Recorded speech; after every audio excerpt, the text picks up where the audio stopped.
আজ আমরা জানব ড্রাগন গাছে বেশি ফুল ফল পেতে কী করতে হবে। ড্রাগন গাছের ফল দেখতে কিছুটা ড্রাগনের মতো। এই ফল স্বাদে যেমন মিষ্টি তেমন পুষ্টিতে ভরপুর।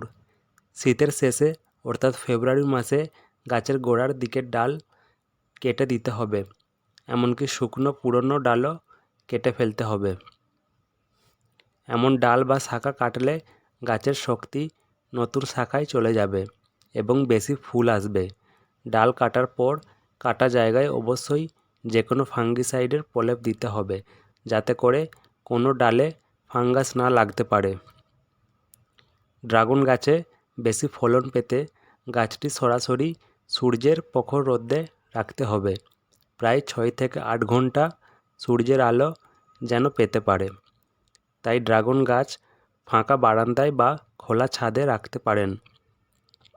আমার এই ড্রাগন গাছ বছরে 2বার ফল দিয়েছে।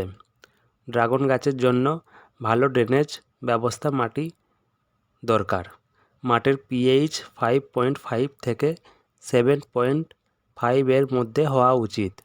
সাধারণত বালি মাটি বা কম্পোস্ট এবং কাঠের গুঁড়ো মেশানো মাটি খুবই ভালো এই গাছের জন্য।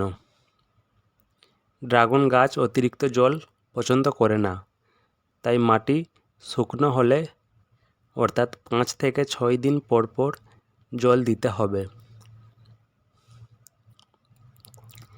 এই গাছে অর্গানিক সার দিতে হবে, যার মধ্যে নাইট্রোজেন, ফসফরাস ও পটাশিয়াম থাকে।